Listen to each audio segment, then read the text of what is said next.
Kapidongski TV. Kapedongski, shout out.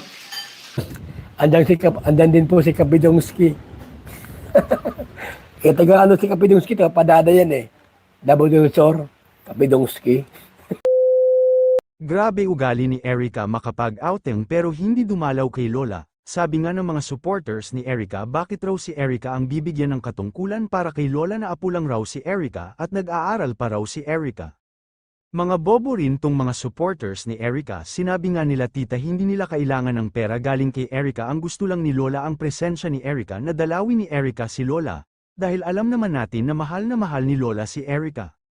Mapagpalang araw mga idol, please like this video at paunawa tapusin muna ang buong video na ito at unawain ang nilalaman ng video bago magkomento.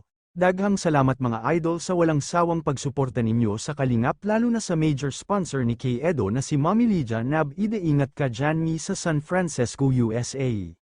Grabe talaga, ganito talaga pala katigas ng puso ni Erica. Lola nag-aagaw buhay sa hospital pero nakikipag-outing sa ibang tao. Di ba may kasabihan na blood is thicker than water, pero iba kay Erica, mas matimbang ni Erica ang ibang tao kesa sa kanyang pamilya. Noong time na si mama ay nasa ospital na dinudugo, na sinasalinan ng dugo, nandun sila sa San Pascual, nagpapakasaya, mga narireligo. Noong time na si mama ay nasa ospital na dinudugo, na sinasalinan ng dugo, nandun sila sa San Pascual, nagpapakasaya, mga narireligo. O di ba si Lola sinalinan ng dugo, saan sila nag-outing? Sabi nga nila presensya lang ni Erica ang gusto nilang makita na nagsampatiya kay Lola, pero mas inuna ni Erica magpakasaya kesa isipin si Lola. May ganitong klase talagang tao, umangat lang ng konti sa buhay mag-iba na ang ugali. Sana man lang Erica, bago mawala si Lola dito sa mundo, madalaw mo siya, dahil sa pagkakaalam ko sabi ng doktor malabo na gumaling si Lola dahil sa kanyang sakit. Samantala ito yung video na sinabi ni tita na naliligo sa San Pascual.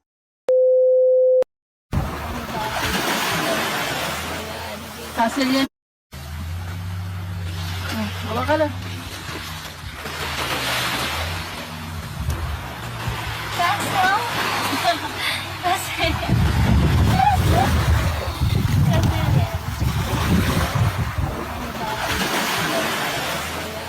Castle yan. O anong masasabi ninyo mga idol sa katigasan ng puso ni Erica? Comment down below at ating pag-usapan. At paulit-ulit kong sinasabi, please support po natin ang channel ni Lolo Miguel. Dito natin makikita ang buhay ni Lolo Miguel at ni Lola kasama ang mga anak at apo.